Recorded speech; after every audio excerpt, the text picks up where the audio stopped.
I've turned over every stone, that I've really done my due diligence to show up ready to lead or ready to contribute, whatever their role is on the team, right? And I think that includes how they show up in the gym, how they show up with their nutrition, how they show up at every practice, every game, but also whether or not they show up in the mental gym and take care of that whole side of the performance. Most athletes are highly trained in activation.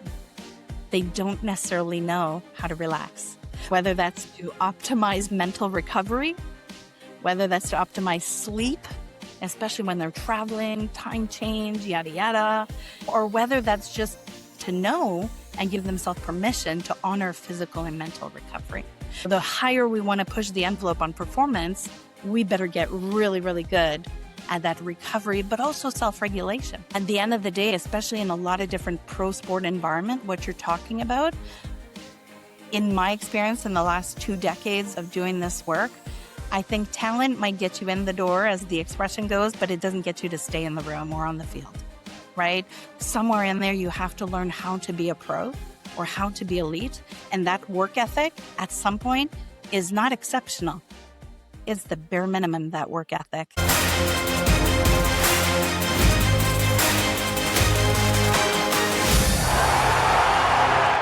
Welcome to Fightful Nutritionist Podcast. Today I sit down with Dr. Lussier, and we're talking about a very important aspect of performance for professional and elite athletes. The mind, which is what differentiates the elite from the average. Dr. Chantal Lussier is a certified mental performance coach with the Association for Applied Sport Psychology and the Canadian Sport Psychology Association. She is the podcast host of Rising Ahead, a highly sought-after specialist in her field. Chantal has worked with thousands of competitive Olympic, Paralympic, and pro athletes, NFL, CFL, PWHL, CHL, coaches, dancers, performing artists, executives, entrepreneurs, medical, military, and emergency personnel, doctors, surgeons, police, firefighters, first responders, etc. Her clients have called her a game changer. It's a real pleasure to have you. I'm very excited because this is an area of sport performance that I'm really interested with. I often watch video of athletes, especially at the elite level, talking about and what they mentally need to do to be at that level. So it's very, very interesting to me. Yesterday, I was watching an Italian footballer, retired Italian footballer, and he used to play in the national team or the World Cup. But he was saying this: the thing I miss the most is the entrance at the stadium. I used to enter into the stadium and have 80,000 people cheer me up. And that rush of adrenaline at one point in my life was over. He said, my wife tried to take me here and there, and I was like numb. I couldn't replicate that feeling during a game of the World Cup or another championship into my life. And he said, I really struggled for a long time. How an athlete can transition from being a professional athlete with that rush of adrenaline to being a normal person? Oh, gosh. Thank you for sharing that story. And honestly, I quite appreciate that we're starting almost with the end. One of the biggest transitions that athletes go through. I think athletes go through many, many transitions. And that's one of the things that's not talked about enough, is the many transitions within the spectrum of the athletic career. Of course, that transition at the end is such a big one. And you're absolutely right. That athlete would have experienced life on such an intense level for years and years, literally activating their body, experiencing an adrenaline rush day after day, week after week, month after month, without some support and without certain skills, strategies, and a bit of a plan of what next. It can feel a bit like a cliff of going from the highest of highs to the biggest lows, right? We had the wonderful Olympics, the Winter Olympics this year. There's many athletes who might still be playing and competing, or who might have chosen that was their last Olympics, and they're going through what we often call the post-Olympic blues, right? All of it is just acknowledging that it feels like there's a giant void, but it also feels like all of a sudden life is a little bit more mute or duller colors as opposed to be amplified. We have to learn not necessarily how to replicate that, because I mean, do any of us have 80,000 friends that we can call to cheer for us in a stadium? Unless we're pro athletes, probably not.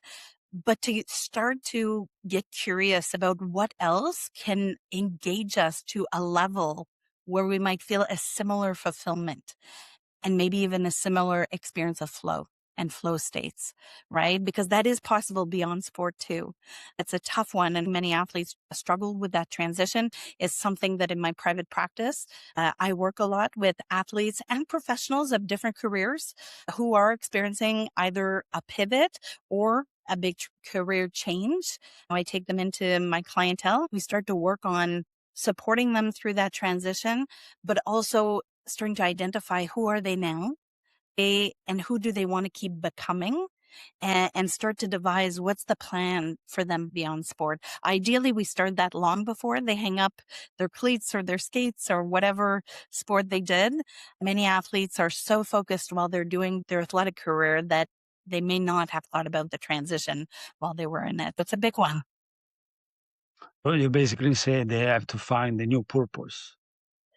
Absolutely. A new purpose, but also a broader sense of identity. One of the things that make athletes so great, but that is also putting them a bit more vulnerable to that big transition, is that a lot of athletes have a very narrow sense of identity, right? Depending on their sport, they might have started when they were 5, 6, 7, 10 years old, and maybe that's all they've done most of their life. All of a sudden, they have probably developed a big personality around that. Their social circle is probably really invested in that sport as well. And their sense of who they are and how they derive confidence, that sense of purpose, all seems to point back to their sport, right? If we take an identity lens to it, then we can start to identify all the ways that we can reopen and get curious again. If not this sport, what now? In some cases, some people, they might have forgotten, but maybe when they were a kid, they had this other hobby that they really, really loved. And maybe it's career, it's something they want to do as a career, or maybe it's another worthy hobby or pastime that's going to be fulfilling to them. It's kind of putting the pieces of their identity back together, but in a way that's going to reflect a whole new picture. I often listen to athletes talking, especially the elite levels. I've seen also in person many of them through my life. There are certain patterns that I've observed. Number one, they're obsessed about winning, obsessed, or like an obsessive level.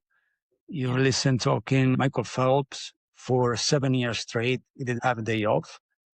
Usyk, which is a current heavyweight boxing champion, but he didn't see his daughter when she was born.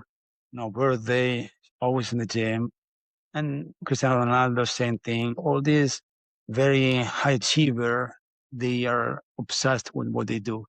I have to tell you, if you open their bag, they look very, very similar, very organized.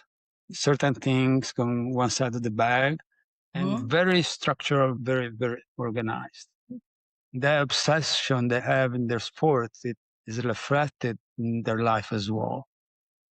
Do you think, is that the reason why they're elite? Because they're willing to do things that people that are not obsessed wouldn't do it? I think that's a great question. And thank you for wording it that way. There's so many different layers to that. And I'll tell you right away, one of the mantras that guides my career and that I often share with my athletes is the idea of sustainable excellence. To me, that's an important nuance that guides the philosophy of how we chase excellence as opposed to perfection, which to me is a different thing. And we might say, well, Chantal, you're just playing with words. I don't think so. I think they're nuances and they might be 1 degree here, 1 degree there. But one is sustainable and healthy and possible. The other one it might be possible. You gave some examples of some truly outstanding performers who have done truly exceptional things. I don't know Michael Phelps myself personally, but certainly he's been very open about the struggles of his mental health. And that kind of obsession came at a very dire cost, right? And then you spoke of another athlete who didn't see the birth of his daughter. Now, I'm not saying that's right or wrong. Different athletes are going to make different choices. Different couples and different families are going to make different choices. It's not for me to decide what is right or what is wrong. But I think it's very important to decide what is sustainable and what is healthy to the body, but also to the mind and spirit, because the body is not this endless machine that can just keep pushing, pushing, pushing. There's so many athletes who burn out. I can think of one Olympic champion in swimming who excelled, got many medals long before Michael Phelps, but who then for many, many years said he never stepped foot in a pool again. Hated his sport. We could ask ourselves, well, is that success? The medals were there, but then that person took something they used to love and now they hate it. They don't even want to step in a pool. Or somebody else broke their mental health or really harmed their mental well-being. And maybe it took months or years to recover from the toll of that. I'm very curious about human potential. But how can we chase that thing that all of us who work in high performance sport love, that curiosity for greatness, for excellence? How can we chase it, but in a way that doesn't harm the human, that actually propels the human, right? Making the Olympics is already a phenomenal feat. Isn't it amazing that some people can go to the Olympics 2 times, 3 times, 4 times? What makes them be able to sustain that? I'd like to think somewhere in there has to be a foundation of mental health, the same way an athlete needs foundational physical health, right? Then the athlete needs to develop their technical and tactical and physical skills. Same thing mentally, right? Once we have a solid foundation of mental health and some mental health literacy where we know how to support mental well-being, then let's scaffold some mental skills to support that journey of excellence, right? So coming back to your word, I'm not forgetting that word obsession, because I think in social media, there's a lot of very extreme narratives because it's popular with the algorithm. I don't want to say middle of the way because I'm definitely on the high performance side. But like I said, in a way that keeps the engine and the fire burning, not burning it out. Yeah, I heard Cristiano Ronaldo saying, no, actually it wasn't him, it was one of his coaches. We arrived to the airport, it was night. Everybody went to the hotel, Ronaldo went to the gym. And on one side, you have these highly regimented people. And on the other side, you have the gifted people, this amazing talent.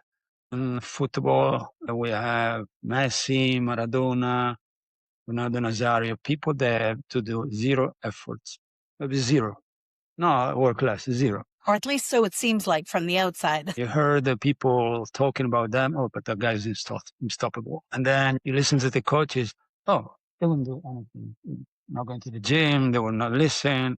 They just enter into the field, okay, give me the ball, we score. We have these two extremes in sports. And then in the middle, you have the professionals, which are neither obsessed and neither that gifted. They have to work hard for everything, but not being obsessed. The question is, why someone want to be elite? Please correct me if I'm wrong, but the theme I feel like I'm hearing there is almost that debate between talent and work ethic. Which one is better? And on one hand, there's been a lot of literature about talent and do we even have innate talent or is it cultivated? I definitely think some people, in terms of sport matching a certain body, there are certain physical attributes like Michael Phelps in swimming. He's been studied because the length of his limbs and the length of his palm and physically, I don't know all the details, but I know that he is a unique phenomenon and his body was extremely well suited for swimming. But did he skip practices? No, he didn't miss a single practice for years and years and years. Clearly, here was someone who had the physical attributes that aligned him really, really well. It was a good match for the sport he chose, which was swimming. But then he had the work ethic too, right? At the end of the day, especially in a lot of different pro sport environment, what you're talking about, in my experience in the last 2 decades of doing this work, I think talent might get you in the door, as the expression goes, but it doesn't get you to stay in the room or on the field, right? Somewhere in there, you have to learn how to be a pro or how to be elite. And that work ethic at some point is not exceptional. It's the bare minimum, that work ethic. That standard is the standard. And young people have to learn those habits. What does it look like to aim to be elite, to aim to be pro? And then can I sustain that, right? Work ethic is non-negotiable. We have to learn it, develop, cultivate it as a culture of excellence. We have to value it. We have to hold each other accountable to those standards, right? Now, if some people are quote unquote naturally gifted, is that going to help them? Yeah, but there's no escaping the hard work and the sweat. And I would say it's the same thing in the mental gym. Now that I've been doing this for 2 decades, I can honestly say I feel so blessed doing the work that I do, because I feel like by the time someone is seeking out mental skills, they're already, at whatever age they are, they're already different than the average person. They're already that much more driven. They're already that much more curious. They're typically incredibly humble.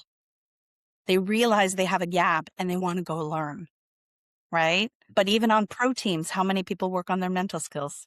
It's a small percentage, but it's usually the difference makers who have that degree of work ethic, that degree of accountability of, hey, my teammates are counting on me. The organization is counting on me.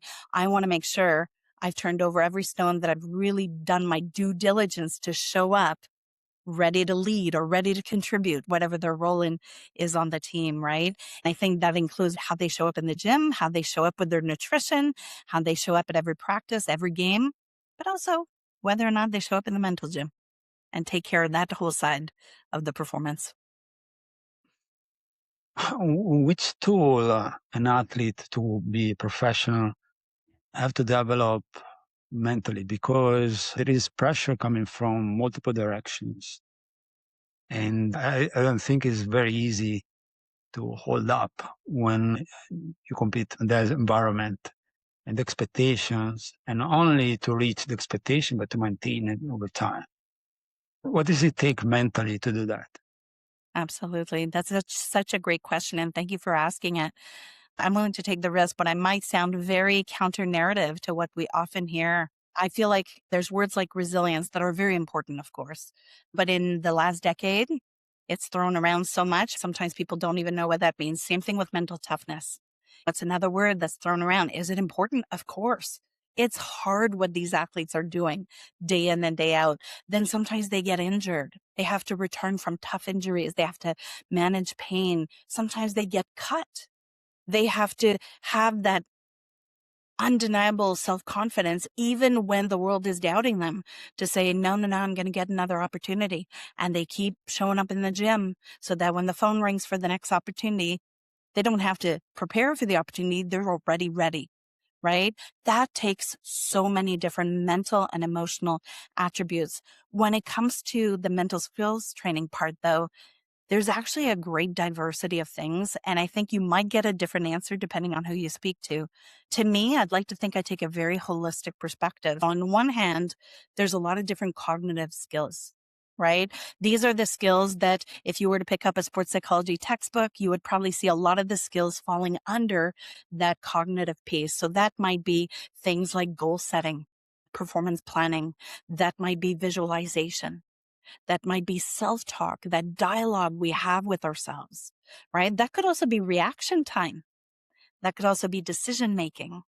There's a lot of different skills that I'm pointing to my forehead as I do this, but that are the typical skills we would think of as cognitive skills. And there's a lot of ways to work on that in a really proactive way, as well as in response to whatever the game situation or whatever's going on in their life. Then there's another category, though, that I feel like is not talked about as much, but is incredibly important, and that's EQ, emotional intelligence. All of us have emotions. I often joke with a lot of my clients, I'm like, if you could opt out of emotions, would you? And a lot of them are like, oh, yeah.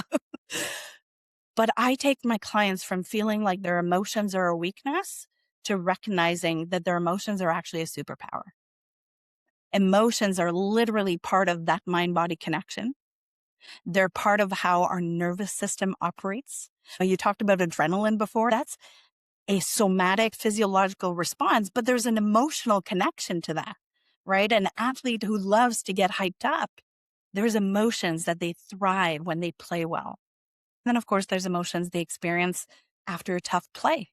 Do they know how to bounce back after a tough play? There's a lot of things there. Some of them are cognitive, but there's skills that are more EQ, emotional intelligence related. Do they have radical acceptance for their emotions? Could they name them? Could they quickly process them and then get on with the game? Right? It sounds easy to say, but it's a skill set to practice, right? Let alone maybe post game. How do they debrief? So many people think that if they self-criticize and ruminate, oh, I played bad, they think that by being hard on themselves, they'll play better. That's rarely true, right? How can I have a more accurate assessment of my performance? That actually has a lot to do with our emotions. Our emotions can cloud our ability to have a fair and accurate assessment of our performance, which then impedes preparation for the next one. There's a whole lot of skills I teach my clients around EQ, emotional intelligence. And of course, you've got to put, as I like to say, the mind and the heart, or the mind and the emotions together. You've got all the somatic self-regulation skills, right? Most athletes are highly trained in activation. They don't necessarily know how to relax, whether that's to optimize mental recovery, whether that's to optimize sleep, especially when they're traveling, time change, yada, yada, or whether that's just to know and give themselves permission to honor physical and mental recovery. The higher we want to push the envelope on performance, we better get really, really good at that recovery, but also self-regulation. When to activate, when to relax. How do we do that in between plays, reset, etc.? There's a lot of different skill set, but that tends to be how I see it, to make sure that we're really getting the breadth and depth of mental skills in their toolbox at every stage, from grassroots all the way to podium or pro levels. You mentioned self-talk. Gabby Thomas, which is an Olympic athlete in track and field, decorated. In preparation in her first Olympic Games, she wrote 500 times, "I will be an Olympic champion." Post all over the house. How these things is important? How do you use with the people you work with? I love Is that there a question. strategy? Yeah, and thank you for that. And I had heard that story. It is such an inspiring story. And I love the intentionality and clarity that athlete brought to their self-talk. Self-talk is vital. I often think, to me, self-talk is almost tip of the iceberg. It's giving us a glimpse of what's going on in here. But even more profoundly, I think it's giving us a glimpse of our relationship with our mind and our relationship with our craft and with ourselves. I'll go as far as to say our self-talk, if we start to pay attention to it, you'll find out real quick whether or not you actually respect yourself. You'll find out real quick whether or not you truly believe in yourself. You'll find out real quick whether or not you are kind to yourself. And of course, when I talk to athletes, what are the consequences if we're not being kind, respectful, and compassionate with ourselves? We don't actually get better by breaking ourselves down. That's old school thing, and I was trained in that way, and there's a reason why I chose this profession. Most people have no idea how to re-script their self-talk. And so to me, to go with that metaphor of tip of the iceberg, I think there's two fundamental approaches that I like to approach self-talk. Part of it is top-down. Let's just work with the script. Let's start to notice and just write down, what is your self-talk? Don't judge it, just notice it. It's almost like an exercise in mentally turning up that mental radio, because it's always there in the background. And it's having an impact on focus, on action, and on emotions. But most of the time, we don't even really notice how badly we're talking to ourselves. At first, when I start working with my athletes on self-talk, it's like, for the next couple of weeks, just notice it. Come back from practice, write down, how were you talking to yourself? If some stuff was helpful, great. Notice if it was helpful. If it was not helpful, notice it wasn't helpful. And then after that, we start to get a bit more intentional, just like the athlete you were talking about, really crafting statements and sentences that feel better, but that also help the athlete to reach and access the best part of themselves and then to put it into motion. So we start there, and then I like to have some good fun with that and inspire people's creativity by saying, okay, we're going to level up that self-talk so it's a Hollywood-worthy script in your head. We start there. But of course, I never impose self-talk on my clients. I could give them a script, and once in a while, I might to start. But slowly, it has to be personalized. It has to be words that stir something in them. And at the beginning, it feels cheesy. At the beginning, it might not even feel true.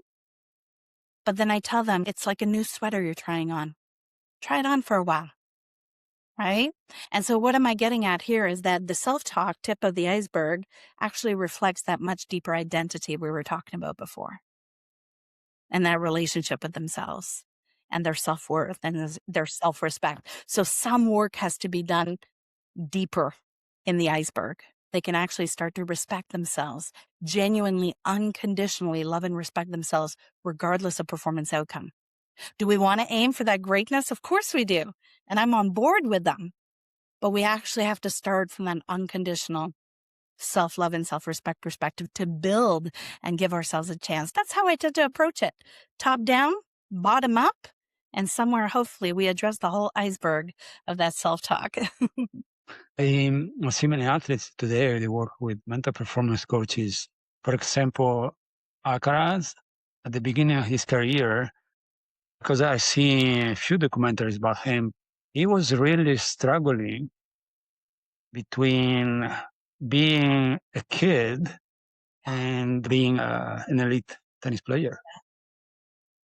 It's been very difficult to navigate that because you can't be both.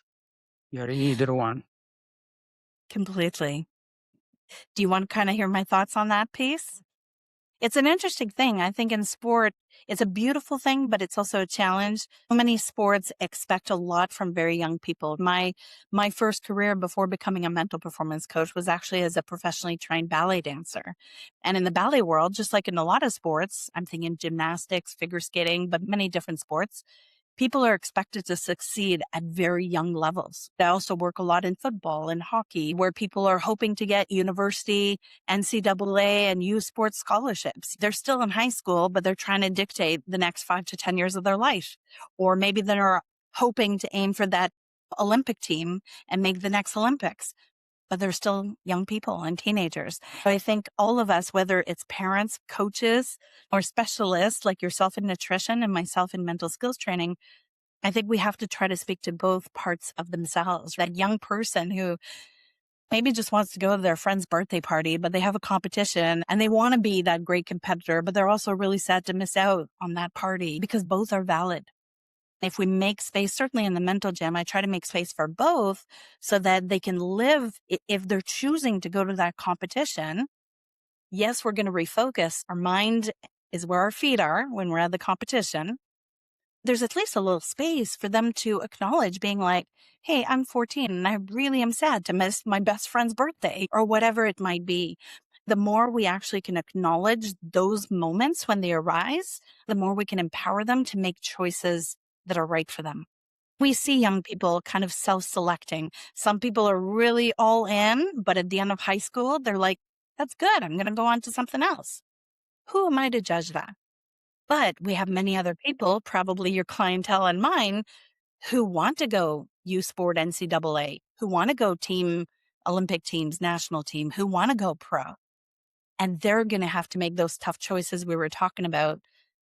When are they willing to make a choice that sacrifices something of importance for the sake of performance?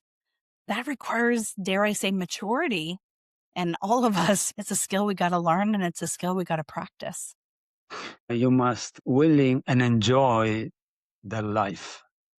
Because if everything is something that you have to do, then become unsustainable. The training, the competition, the pressure, the nutrition, the sponsors, and everything else around is something that you're not just willing to do, but I don't say enjoy, but that you want to do. Exactly. And again, I think there are moments where athletes all of a sudden have to really check in with themselves and to go, am I really all in? And I'll never forget when I first started to work with Hockey Canada women's national team at the U18 level in preparation for world championships. I was facilitating a group conversation. The athletes themselves, they were teenagers, but they were determined, preparing for worlds. And they were having a conversation between sacrifice and choice. Athletes were admittedly saying, this feels like a sacrifice and this thing feels like it, missing that feels like this, et cetera, et cetera. And then one of the athletes said, to me, it's not a sacrifice, it's a choice. And I choose to make that. And I think just that mindset shift right away, I think a lot of things in our lives feel like a sacrifice when we feel like others are imposing it on us. But when we really own our journey, really own our career, and really own our choices, that puts us back in an empowered seat. And then we can go, no, it's my choice. And that feels very different than if it's other people imposing, whether it's coaches, whether it's parents. Let's try and empower the athlete to make those choices for themselves because they're going to show up very differently when they do that. It happens often when I first start to work with a new athlete. They're always looking for the biohack, the secret. Oh, yeah. And they always have, there is no secret to master what you'll be doing with me will take you years. Don't expect that, okay, this is your plan and it's not that simple. To become the person that you want to become, it takes a lot of work and it takes years. It sure And does. this is just one aspect. Mentally, it's even more difficult. I agree 100%. One of the things my clients often laugh with me when I say that, but I'm like, mental skills training is not a microwavable dinner. It's not going to be ready in 30 seconds flat. And actually, I don't think, to your point, excellence is a microwavable dinner either. We have to really take the long view, and anything worth doing is worth doing well, but it's not a quick thing. It's a slow burn, and it's almost like a harvest. The farmer who plants in the spring is hoping to get a great harvest in the fall. But certain crops, it might take a field a few years until they generate the crop they need, right? I certainly want to empower them right from the first conversation so that they can see that it's not just theory. There's a benefit to talking. Talking itself with a trusted other has a huge transformative impact on people.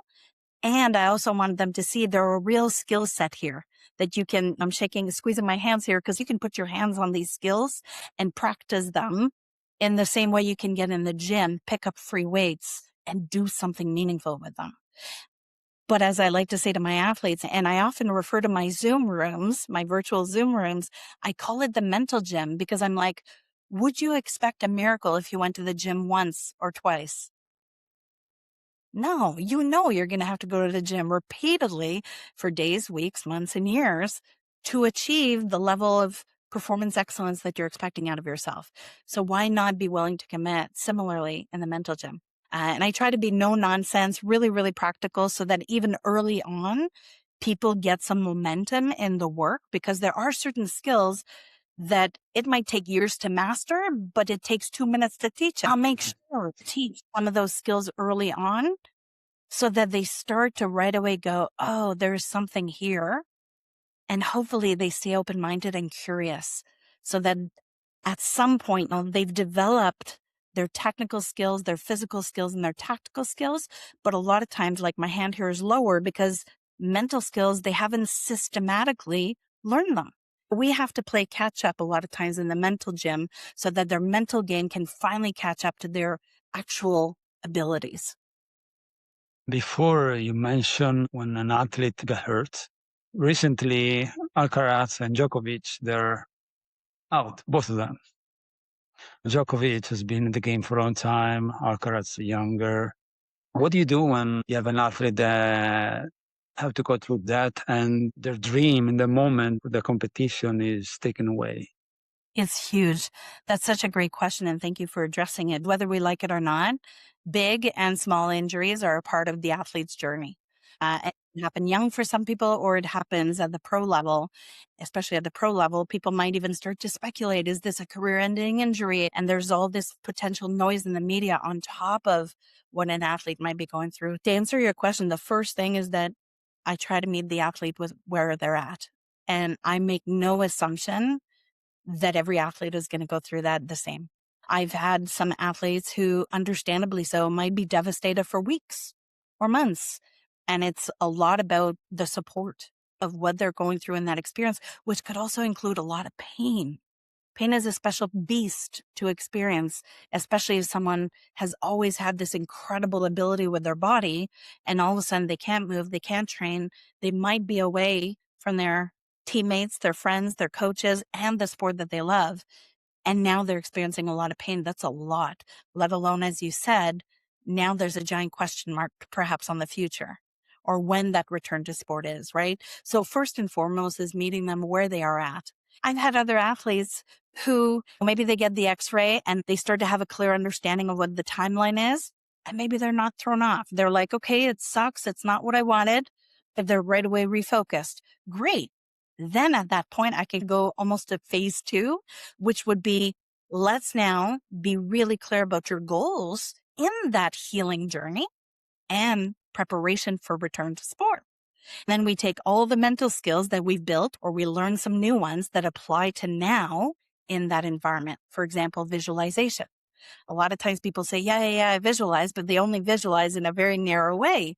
And I'm like, did you know visualization can actually support your healing, speed up your healing, and help your preparation for your return to sport?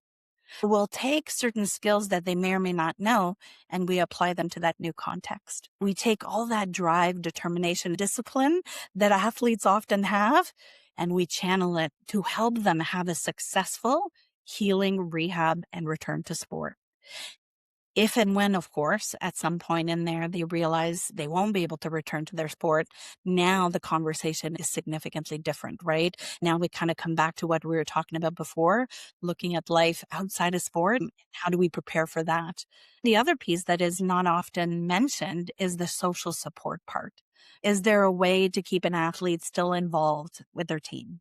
Could they have a different temporary job? Could they take stats? Could they be responsible for doing something else, so that they still get to be with their friends, be in the performance environment, and not be completely secluded and feeling like an outsider suddenly when they were an insider just yesterday? The social support within the sport is important, but then I also often encourage my athletes, hey, maybe you've missed out on a lot of social things because of training. Now your schedule is a bit different for the next 8 weeks. Why don't you make time to cultivate those friendships that are important to you? Or to catch up with mom and dad if you haven't spent quality time with them. And all of a sudden we try to, not to paint it all rose colored and all of that, because ultimately they want to be back to their sport. But while they're not, why don't we look at how to recalibrate life so that they can enjoy the process as much as humanly possible until they're back to doing what they love to do? It's interesting you mention visualization, because even before to start university, I had in my head how my company was going to be called, what we'll be working with. Wow. I had in my head the picture of how everything would have happened, even before going to school. So Yeah, to me, I already lived the reality before it happened. that's Then I don't know if it has something to do with that, but then to enter in the professional world, it was quite easy for me. wow. Right. I had this friend that he was a personal trainer, but he was from Argentina, and he knew the center conditioning coach of what at the time was the number 3 in the world in tennis. That's how I began. Wow, that's great. I'm hearing with your story, and you tell me if this applies or not, because of course you're the expert of you, but it's that identity and that self-image was established before you actually had stepped into it, right? Correct. To me, I sometimes almost compare that to a mental architect. You had a blueprint And then, not that it was necessarily easy or effortless, because of course you still had to do the work, go to school, get your studies, get your certification, but you had the blueprint. Then it was a matter of activating and doing the work, doing the actions that would lead you there.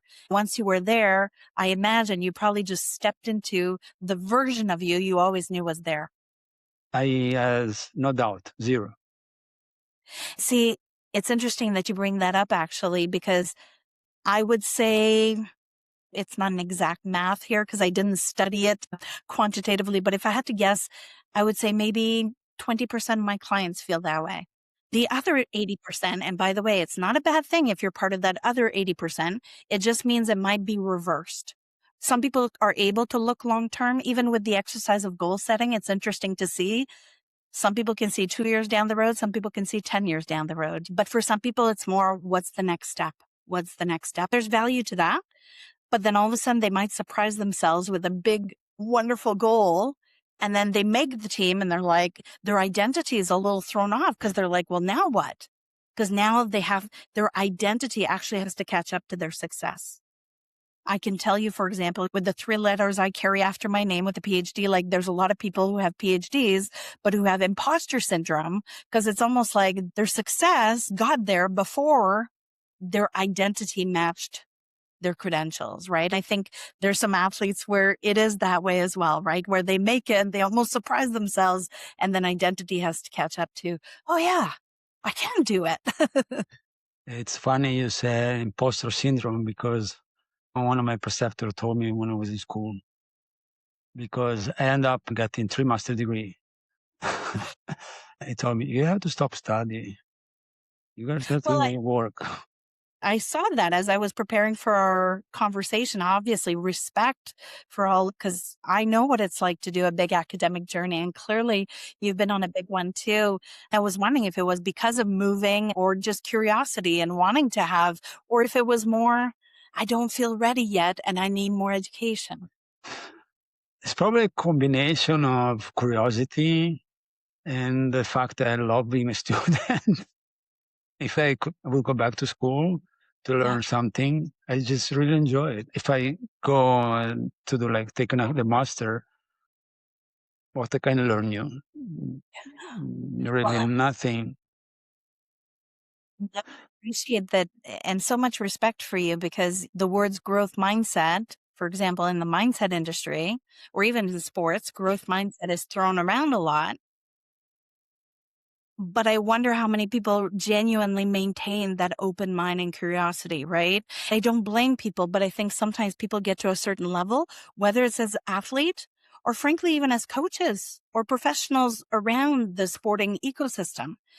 People sometimes go, well, I'm supposed to know it all now because I'm a pro, whether it's a pro athlete or professional in sport. No, we're still allowed to be curious. If anything, I think the best of the best maintain that hunger and curiosity for more, right? When I think of the wonderful people I've been blessed to work with for the last few decades in the mental gym, they're people who have genuinely that growth mindset, but who actively choose to cultivate it. They might be veteran pros with cups and rings to their name and history records that they have broken and established, but they're still showing up in the mental gym because they're curious to keep learning. What else is possible now? Or even after an Olympic or 2 Olympics, what else is possible now? It's great when you and I, as professionals in sport, are also that way, right? I think sometimes we're unfair in sport where we expect certain things from athletes, but we don't necessarily hold ourselves to that standard. And certainly for me in the mental gym, I try to walk my talk. If I'm going to try and cultivate these skills and these mentalities in the great athletes I work with, the least I can do is to also stay curious and open-minded to keep learning myself. I love hearing that from you too. Interesting. When I started to work with athletes, the sports nutritionists didn't even exist. It was many Mhm. years ago. I was a bit everything. I was also the chef. Wonderful. I was traveling with them. I was cooking for them. And whenever they need something, it was already ready because I used to say, you don't have to worry about anything. What about training and competing? I'll take care of the rest. For you to do that, I know we're still just getting to know each other on this conversation, but I can tell it's coming from a genuine place of wanting to be of service, right? And I think our clients can feel that. And certainly I'm very mindful of that when people first meet me in the mental gym. It could be scary to meet someone and they don't know what to expect. And we're going to talk about the stuff going on the inside. And at first, I really want to make sure that people feel safe, warm, and that they feel warmth and welcomed. But then I think it's so important that they recognize we're here genuinely to help them and that we're willing to go the extra mile. We know they're going the extra mile every day in the gym, every day at practice, every game they're going the extra mile. The least we can do is to also go above and beyond the basic. Just like you, I've been able to do this. And there's a lot of people who don't succeed as mental performance coaches. It's a very demanding field for a lot of different reasons. But I think when our clients realize, A, how much we care, then B, we happen to know our stuff, and then C, we're willing to go above and beyond to really personalize to each client's needs, then they start to realize they have a genuine ally on their journey of excellence. Beautiful. Dr. Lussier, thank you so much for coming in. It's been a real pleasure and a very interesting conversation, and I hope to have you again in the future. Likewise. Thanks so much for having me here.